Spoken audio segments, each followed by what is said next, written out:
Here in Calgary, we're going to get summer after all, and we're starting to actually put in some lighting systems here. So we've got a really nice property to work with here. Now, obviously not everybody's property is quite this big, but I like it because it's going to allow us to show you how we do a couple different things. But at the end of the day, we're really only using 4 of our most standard lights that we use all the time, and we're doing a bunch of different things with those. So I'll show you what we're going to do and how we're going to go do that. So, you know, the first step that I talk about in all our videos is I've just gone around and I've kind of flagged out everywhere where our lights are going to be. I've picked out and I've selected all our fixtures. Now, if you need help with this, you can always email me at cal@lightingdoctor.ca. Send me some pictures of your property. I can kind of give you a free consultation. But because we've done a lot of systems, I know where to place a lot of these lights. It's fairly easy and quick to go and do that. We're still going to come back tonight and make sure when everything's dark that it's lit up the way we want. But if you have no idea to get started, what I usually recommend is, you know, go online, buy or try it before you buy a light. You get it at a discount. If you don't like it, we refund you and you send it back. But the best way to go and do it is just take that light that you get, grab a 9-volt battery, and all you have to do is take the 2 wires from your fixture, hold them to the terminal of your 9-volt battery, and then go and walk around on your property and light up some different trees in different areas and see what's going to look really good before you make that final decision on how many lights you need and again where you're going to place them. So I'm going to walk you through the 4 different lights that we're using and show you how we're using them on this property. So the first light that we're using for this project is our uplight. We use this all the time. We're going to be highlighting a bunch of these beautiful trees here, as well as some evergreen trees. So just a general rule of thumb is if you're trying to light something that's got a nice skinny trunk and there's lots of trunk to work with and light up, you don't want to have that light too far back. You want to get that fairly close. Usually within about 12 to 18 inches is about as far back as you want to go, because this is the trunk and the bark. Even if it doesn't have really nice bark, it's still a good idea to try and get that trunk, and you're still going to get lots of light up into the canopy that way. Unless it has a really big canopy that you need to get the light, you're just trying to get in the canopy, well then something you might want to do is have a light at the base of the tree that gets the trunk, and then you might have to light it from 2 other sides to make sure you get all that canopy. So we're going to be switching up between lighting some deciduous trees and some evergreens. We're going to kind of bounce back and forth just to give some contrast and some balance, so we're just not lighting the same tree the whole property. And the other thing we've done is we've got a nice long driveway here, and they've got a bunch of street lamps, so it is going to be lit up, but they're staggered. So what we're going to do is we're going to stagger our lights opposite. So wherever there's a street lamp on that side of the road, we're going to be on the other side lighting up either some deciduous or some evergreen trees, and vice versa. When the street lamps on this side, we're going to light up some on that side. So we're going to have a nice balance back and forth of deciduous and evergreen trees being lit up on this property.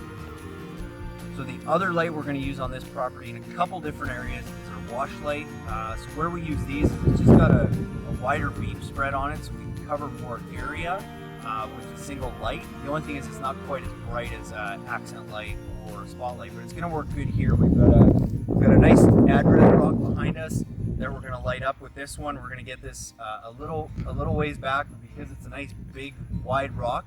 We want to get that light really out there, and we don't want to create just one big hot spot. So one of the other lights we're going to use here is path lights. We often use those. We're using a little bit of a different path light on this project, just because we want to get the light a little bit higher up and create a little bit of a bigger lit area. The shorter the stem, usually the smaller the area that you're going to light. It's not so much related to the bulb. So a lot of times I get asked, well, can I put a brighter bulb in my path light? And realistically, it doesn't make a whole lot of difference. All it does is it just creates kind of a bigger center hotspot. So you're better off, if you want more light, to try and find a taller fixture. This is an 18-inch fixture. The other reason I like this one is because this one adjusts a little bit, so we're going to be able to kind of shine the light where we need. And where we're using it on this one is not necessarily on a path, but we're going to light all these rocks and kind of this garden bed behind us here. And the reason I've chose this is because we're going to kind of set it up back, but we're going to have that light kind of cascade down over the fronts of it. There's 2 ways really you could do this. Again, with the wash light that I just showed you, we could kind of light some of these faces. The reason I haven't chosen to do that is because there's a walkway in the back. Sometimes those lights will be actually shining right up at you. So as you're walking down, those lights are going to be right in your face. That's why we've chosen this, because the light is going to be shining away and we're going to cascade it down over the rock faces as well as light up a lot of the ground cover here. So we've got about 6 of these kind of spread out. It's a fairly big area and we're only using 6 because we're not trying to flood the area with light. We just want to create some contrast from this barbecue area and stuff right behind us that I will show you in a second, and how we're lighting some of this stuff there. Okay, so the last light we're using is we're going to use a hanging light. These are one of my more favorite lights. We'll often use these sometimes in trees and hang them from branches, and we'll usually have a light from below that lights up the trunk, and then we'll hang these in the tree that kind of lights the foliage, and if there's some nice ground cover around. Another area I like using this is in a pergola like we have here. We're actually going to be hanging 3 of these up from the pergola. A lot of people will have lights sometimes in their pergola. The reason I like using this is because it's a lot softer ambient light. It's something that you're not trying to, you know, light up everything. You're just trying to create a little bit of an atmosphere. We got a fire pit just behind us too, so we don't want too much light. So that's why this is going to be a great light. We're just going to kind of line 3 of them up staggered in this pergola, and we're just going to snake the wire up kind of behind in the back where nobody's going to see it, over top, make our connections up there, and just have these lights hanging down and cast some nice ambient light on that. So that's the 4th light that we're using on this property. Again, we've got almost 60 lights on this property. We could put 100, but we don't want to overwhelm it. We want to start smaller. We can always add on more if the homeowner decides down the road, but we're going to start with roughly 50 to 60 lights and create some really cool effects. But even out of those 50 and 60, we're really only sticking to 4 of our main fixtures because we can do so much with just those. So I get asked all the time about wiring, and I'll show you. In a lot of the videos I talk about, these are VVS2 snap lock connectors because they're super easy to use.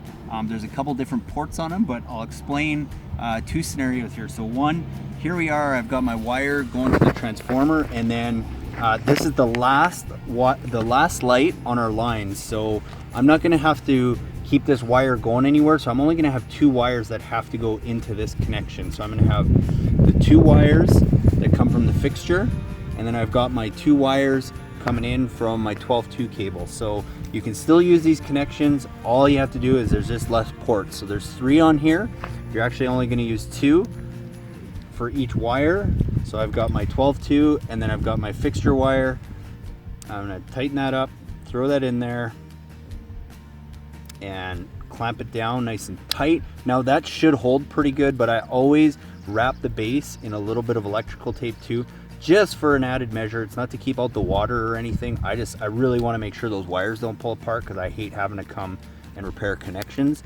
So I do that just as an added safety measure. And then because obviously you have 2 wires on the fixture, you're going to have 2 connections at every single light. So this is an example of how you're going to wire it if you're the last light on the line, and then I'll show you what to do if you need to keep that run going, how we're going to split the wire then. Okay, now so here's an example. We've got our 12-2 low voltage cable running back to our transformer. We're going to hook up this light, but we've got more lights down the road. So this is how we're going to use this. So again, you've still got your 2 wires at every single fixture, so you're still going to need 2 connectors. What we're going to do now is we're going to cut into this 12-2 wire,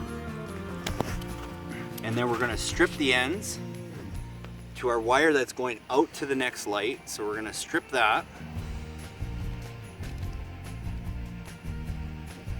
and then our 12-2 that we just cut that's coming in from the transformer, we're going to strip that as well,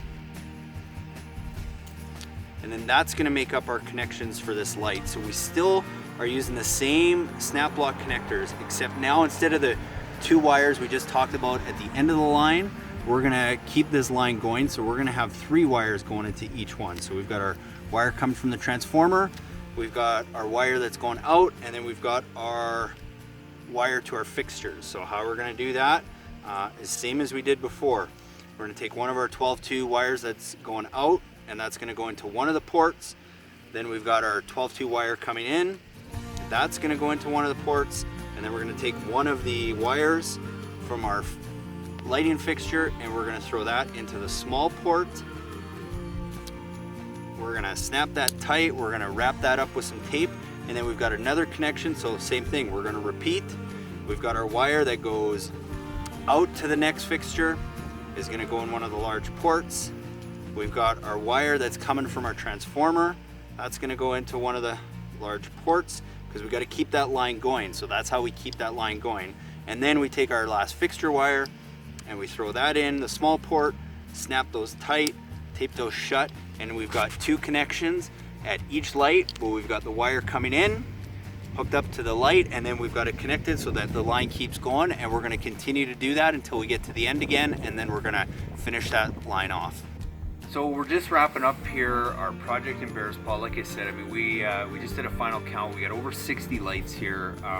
And just to talk a little bit about the transformer, so like all our bigger premium kits, we always upgrade to a slightly larger transformer. This is a 150 watt transformer from FX Luminaire.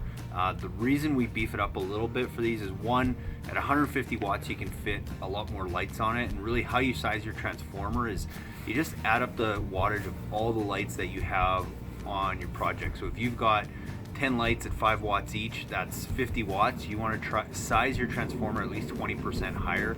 So you would want at least a 60 watt transformer or more. Because we've got considerably more lights than 10 on this property, we've beefed it up. And we've got 150 watts, which we could easily fit, you know, approximately 30 lights on here and not really have any issues with voltage drop and things like that. Because the other thing to keep in mind is all the light fixtures, as long as you're getting a good quality brand, most of them are designed to run at maximum brightness, maximum lumens and efficiency if they're only getting 9 volts of power, which means you can still lose a lot of wattage down the line and still have those lights work. That's why you can test these lights with a 9-volt battery, is because they're designed to run at that low of a voltage. Again, you know, the other reason we choose this transformer is because instead of just a regular 12-volt tap on it, it also has a 15-volt tap, which means it's actually putting out 15 volts.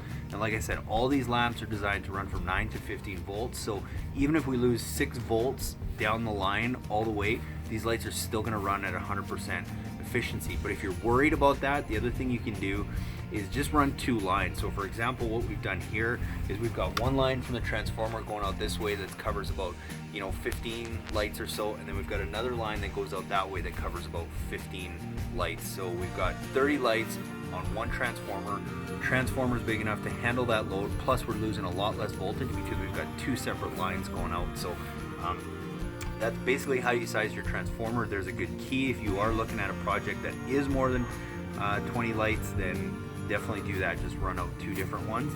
And we're finished burying our wire. We're just wrapping up here.